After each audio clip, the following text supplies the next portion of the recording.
Hello everyone, and welcome back to the space where we say that I can sleep. I hope you all are doing well, taking good care of yourselves, staying hydrated, keeping yourselves well fed, fit and healthy, getting enough sleep, and also being wary of the weather. The time I'm recording this, it is midway through May, but by the time you guys hear this, depending on if you get early access or not, it might be later on in the month. So I hope the month of May have been treating you guys well. Please do let me know what has been your guys' favorite memory of May. If you guys were to have like a memory dump for the month of May, what would it be? What would it consist of? Please do let me know. Honestly though, selfishly, I do hope that a part of those good memories is listening to my readings. Because I do believe that the story is getting super juicy. And we definitely left off on a juicy note and are going to continue on. So, without further ado, as per usual, if you are enjoying these readings and would like for me to continue doing these readings, you guys may show your support by leaving me likes, sharing my stuff, leaving me comments, and following me on all my platforms like here on YouTube and Spotify at iKenSleep, as well as on TikTok and Instagram at officially.ikenwin. And I did mention early access earlier, so if you guys are interested in that kind of content where you can get full length, raw, unedited audios where you can hear all of my mistakes and mess ups, you can go over to the Patreon at officially.ikenwin. Now let us ascend once again into Heaven Official's blessings. Chapter 57, Teasing Words, Befuddle Me, and Also My Dear, Part 1. The esteemed watermaster almost tumbled backward with the force of that shove. He spent a few moments in that sorry state, completely dumbfounded, before he called out to his brother once more. "Qingxuan, it's Guga." "I know it's you," Shi Jingxuan roared. So he knew it was Shi Wudu. He wasn't delusional and unable to recognize people. Why such a reaction then? Shi Wudu reached for him again. "Everything's all right now." Shi Qingxuan slapped his hand away. "All right, my ass! How can anything be all right? Just stop talking. I can't take this anymore." The moment he said that, it wasn't just Shi Wudu's face that changed color, but Ling Wen's as well. And as he returned from giving out directives to his subordinates, Pei Ming's. "Qingxuan, stop making a scene. Talking to your brother like that is no different from slapping him in the face and pouring poison on his heart." When Shi Qingxuan heard Pei Ming speak, he usually couldn't resist biting back at least a little. But now he ignored him completely as he clutched his head and muttered like he was possessed. "I don't want to hear anything. You stop talking too. Let me go down for a minute. Just go. Just get out of here." Shi Wudu couldn't stand it any longer. "What nonsense are you spouting?" he barked. "Lord Windmaster," Ling Wen also chided, "if there is something the matter, just tell us. Then we'll know what we can do to address it." "Do you not understand the words coming out of my mouth?" Shi Jingxuan roared, enraged. "Get out of here! Can you all please just get the hell out of here?" He was growling like he was unhinged, and he screamed and screamed until he sputtered out a mouthful of blood. "Lord Windmaster!" Shilian exclaimed. Shi Wudu Shi Wudu seized his wrist to check his pulse. After feeling it, his expression turned more terrifying than a ghost's, like he was going to cough up blood on the spot, too. "Lord Watermaster, what's wrong with Lord Windmaster?" Shilian asked. He reached out to check the pulse as well, but Shi Wudu forcefully slapped his hand away, like he couldn't allow Shilian to discover the details of Shi Qingxuan's condition. Shi Wudu glared at him with raw fury, but he soon redirected his attention to his younger brother. "You're ill. You're deranged from fright. I'm taking you back for treatment. You'll heal up just fine." Shi Qingxuan stared at him squarely. "I am not ill," he stated, putting emphasis on each word. "You should know best whether I'm ill. Don't write me off as crazy. I'm very aware. I've never been so aware in my life." Shi Wudu grabbed hold of him, then began to drag him to the carriage, yelling as he went. "You don't understand anything. Don't speak nonsense." "Mingxiong!" Shi Qingxuan wailed. "Mingxiong, save me! Your Highness, save me!" He reached out to them with both arms, grabbing on to one with each hand. Shilian and Mingyi both held on to the hands he extended, but Shi Wudu ruthlessly yanked him away again. "Let's go! Everything's all right. Gaga is here." Shi Qingxuan was still screaming, and Pei Ming and Ling Wen went over to help Shi Wudu hold him down. "Your brother doesn't want to go back with you," Mingyi shouted. "The Reverend of Empty Words hasn't been dealt with yet," Shilian exclaimed as well. "Lord Watermaster, what do you plan on—" Shi Wudu cut him off sharply. "What Reverend of Empty Words? I have no idea what you're talking about. He's ill. His mind is addled. That is all." "But Lord Windmaster," Shilian tried once more. Shi Wudu cut him off again. "He's my brother. Don't you think I have his best interests at heart? This is a family matter. There's no need to trouble outsiders. Also, would the two lords kindly not spread word of this around? Just mind your own business."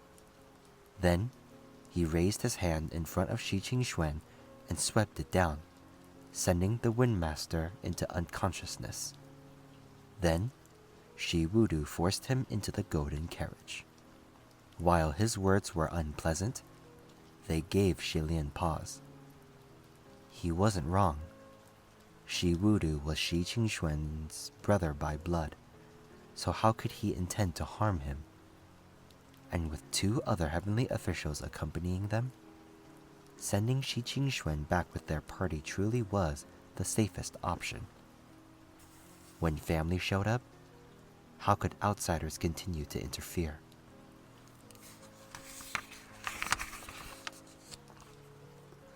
The Windmaster fan lay broken in two on the ground, ignored by everyone. Ling Wen finally collected it as he addressed Shilian and Mingyi. "Please don't be offended. Lord Watermaster is only losing his head because he's so worried. This affair is personal, and personal scandals shouldn't be publicized.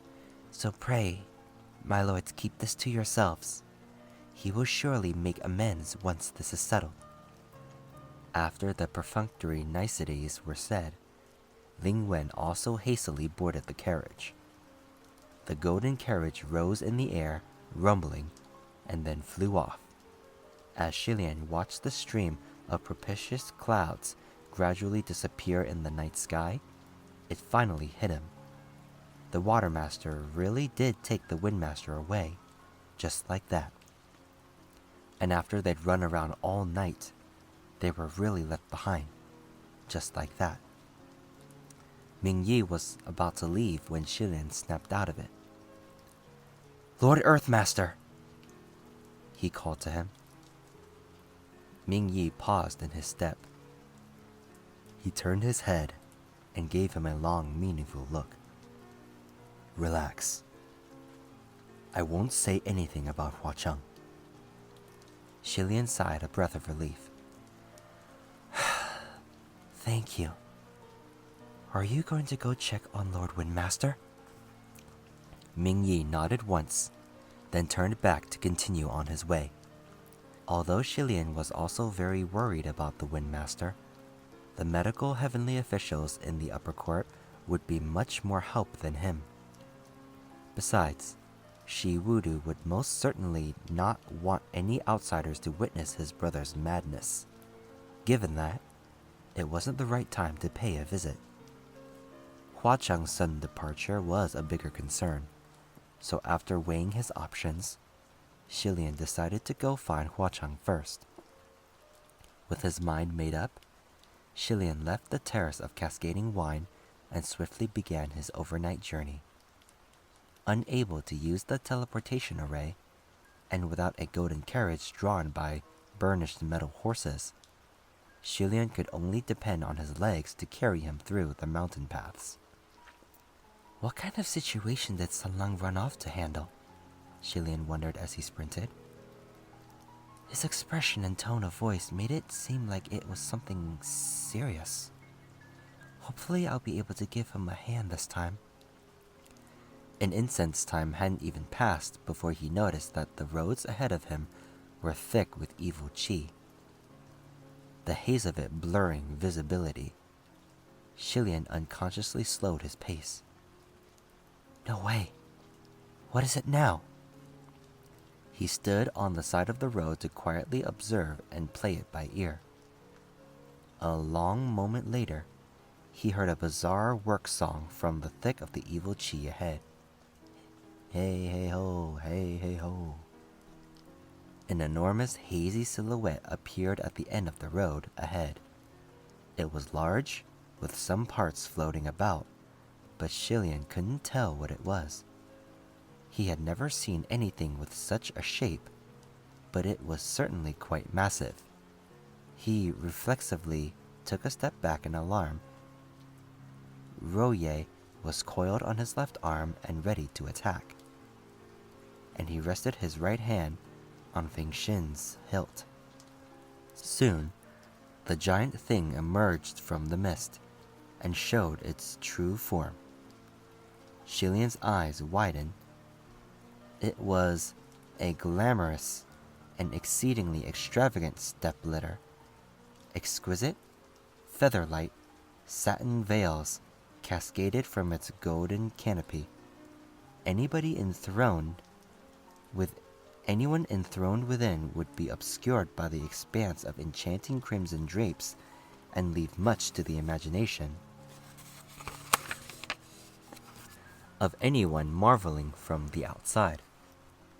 4 golden skeletons with abnormally large bone structures served as porters, carrying the step-litter along as they hollered their work song.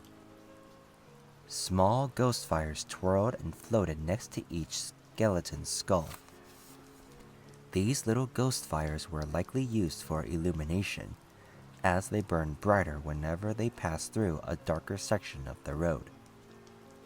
The sight was so strange and had such an air of evil that Shilian couldn't help but gape, wondering if he'd run into some ghost lady out to meet a lover on a date. He hurriedly backed onto the side of the road to give way. Unexpectedly, the 4 golden skeletons carrying the extravagant step-litter stopped in front of him and turned their skulls in his direction. One of the golden skeletons clattered its jawbone up and down, and out came a sound from who knew where. It addressed him with a shuddering voice. Lord Changshu sent us to receive the Crown Prince of Shenle. Is that you, my lord? Lord Changshu. That had to be Huacheng. Shilian removed his hand from the hilt of his sword. That's me. The skeletons seemed to rejoice, and they lowered the step-litter. Please board. Let's go. Could these 4 golden skeletons wish to carry him to Huachang?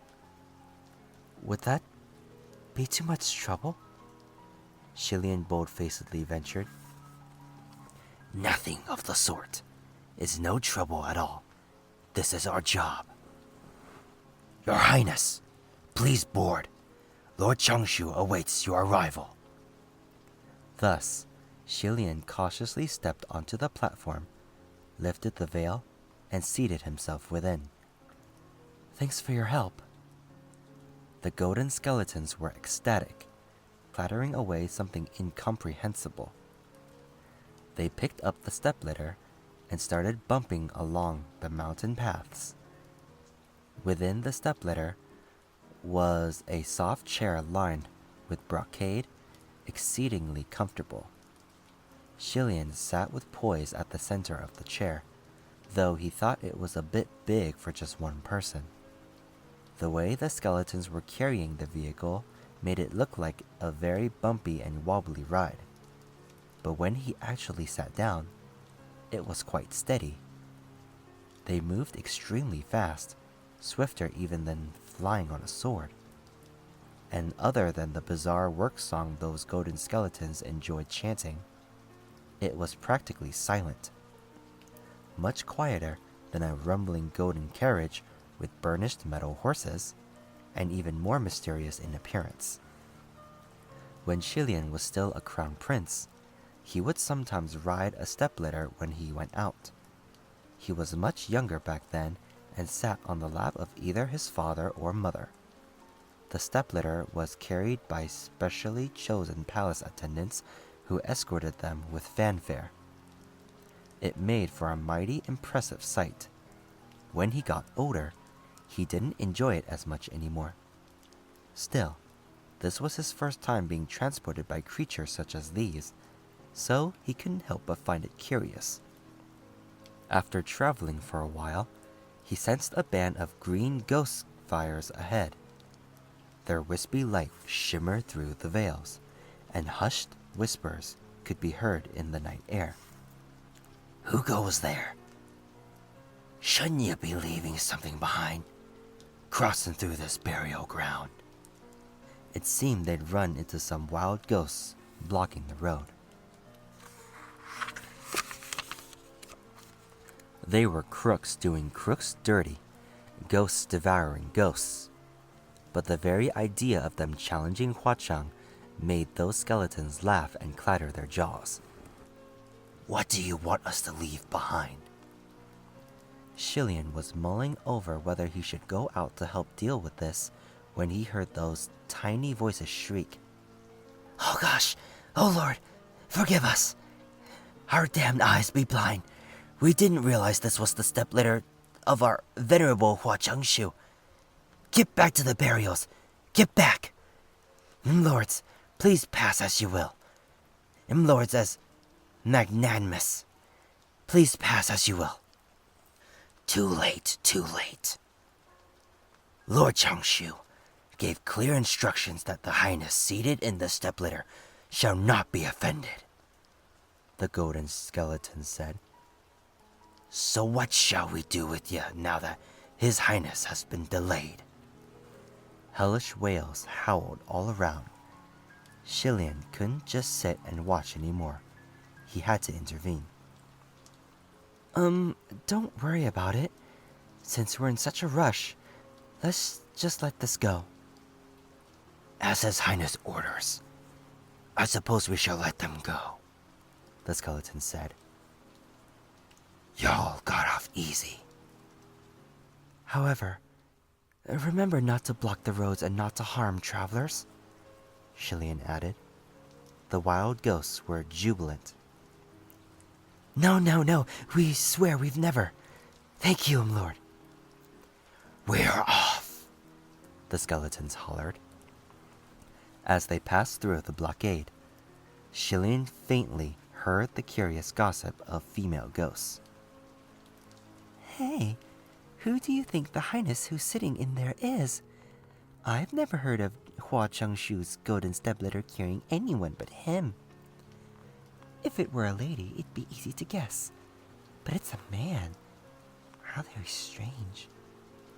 What's so strange about it? Shilian wondered. Then he heard the female ghost say, Yeah. And here I was so sure the golden stepladder was carrying his honored wife. As he rode in the stepladder, Shilian began to feel drowsy from the long days he'd spent running around. With one hand propping up his cheek, he dozed off. A long while later, he felt the stepladder stop again. What is it? He mumbled groggily. He thought they had run into another gang of road-blocking wild ghosts. But as soon as he spoke, he felt the stepladder dip. Another person had gotten on. The man lifted the veil and called out softly. Guga?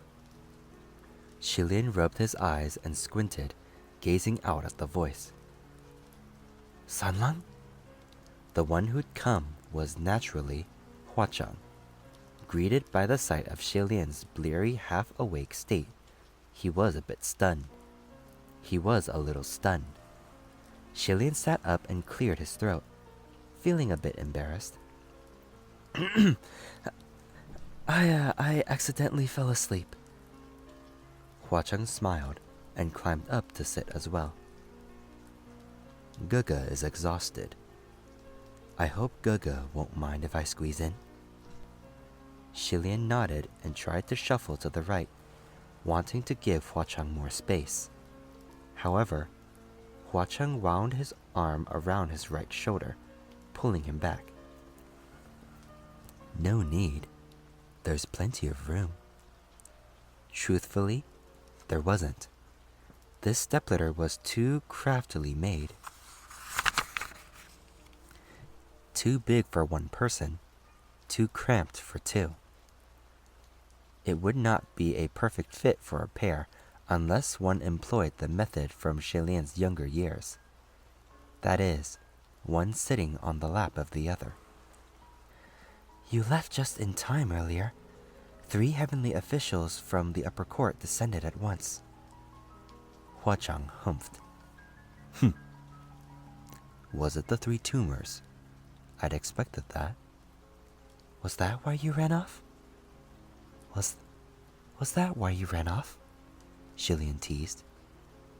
Huachang gave a joking reply as well. No.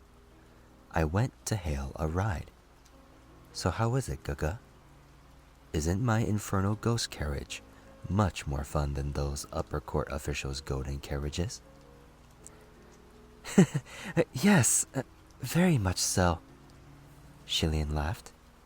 But when he was reminded of Windmaster's odd state, he couldn't laugh anymore and became solemn.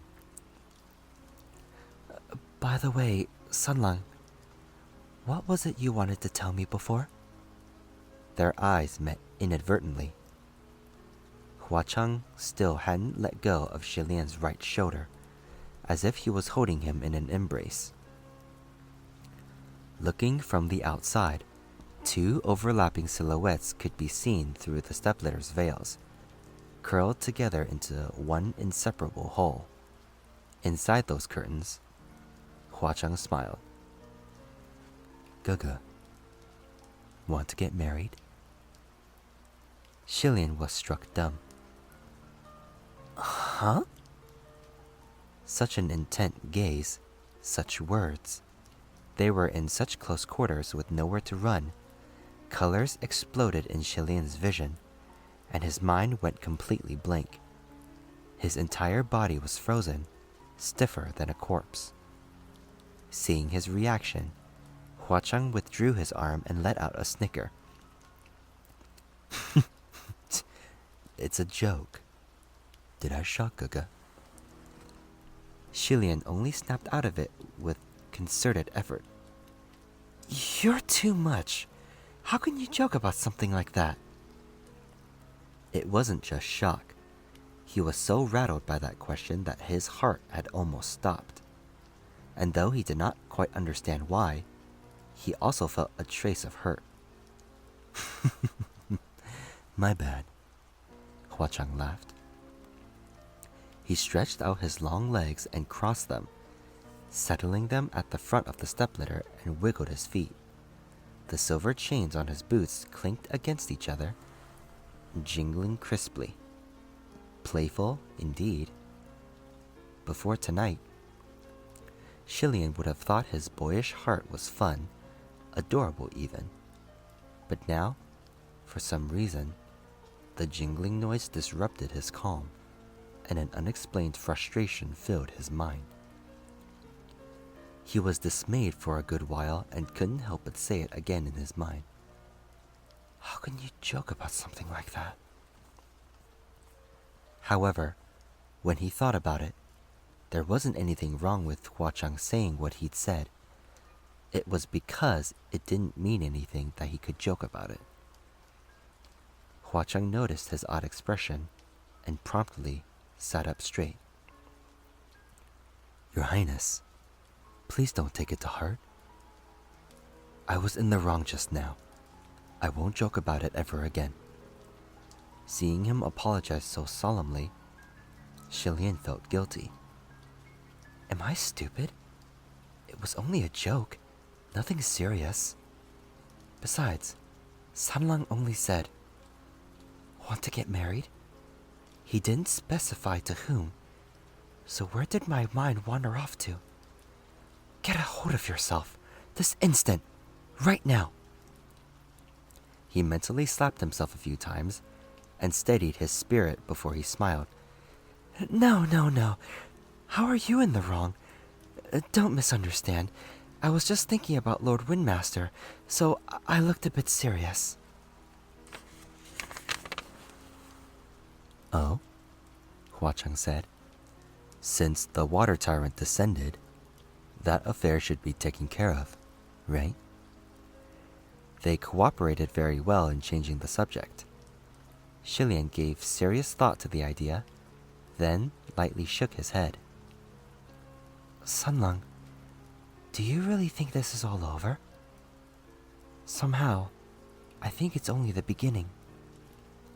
Shi Qingxuan had always admired and respected his older brother, but he'd reacted so intensely when he escaped danger and awoke to the sight of his brother's face.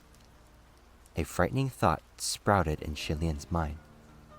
Could Shi Wudu have been the one who cajoled Shi Qingxuan into opening the doors? Although Shi Wudu should have been in the company of Ling Wen and General Pei at the time, it wasn't difficult for powerful heavenly officials to create clones and send them off on errands. He was just about to tell Hua Chang of his suspicions when Hua Chang stated, No, this matter is done and over with. His tone was so firm that Shilian was stunned in spite of himself. Sanlang? Hua Chang stared at him intently. Gaga, do you trust me? Shilian met his eyes and was equally firm in his response. I do. Then believe me, Hua Chang continued slowly. Stay far away from the Windmaster, the Water Master, the Earth Master, Ling Wen, and Pei Ming. The farther away, the better. After that exchange, thoughts weighed down Shilian's mind for the rest of the journey. He tried prodding for more information, but every response Hua Chang gave him seemed to indicate he had already said all he was willing to say on the subject. And so, Shilian didn't push. Upon their return to Puchi Shrine, dawn had not yet broken. As he pushed the door open, Shilian could see that the dishes had been cleaned and put away. Lang Ying, Gu Shi, and Qirong were all inside, tucked under a blanket and soundly asleep. It seemed that there really was someone who had attended to things here while he was gone, and they had already silently left. This time, when Shilian returned, there was a large stack of prayers waiting for him. Puchi Shrine had never received so many prayers before, but but he didn't think it had anything to do with the wealthy merchant spreading the good word. Yes, the wealthy merchant who lived in town finally stopped by. Yes, the wealthy merchant who lived in town finally stopped by to fulfill his vow. However, even if he had stopped by, he either didn't notice or purposely ignored the very obvious sign Shilian had placed out front. He also didn't donate as much money as he promised he would. The most important purpose of his visit was to gift a silk pendant, and he enthusiastically presented it to Shilian in front of all the villagers. Shilian rolled it open unsuspectingly, then promptly folded it closed. The giant words on the pendant were still burned into his mind. Return babes through miraculous hands. Shilian had been struck speechless. Remembering sending the wealthy merchant off, he exhaled a long sigh. He worried every day, wondering when the shack would finally collapse. He really didn't know when he'd be able to have it repaired. To be continued.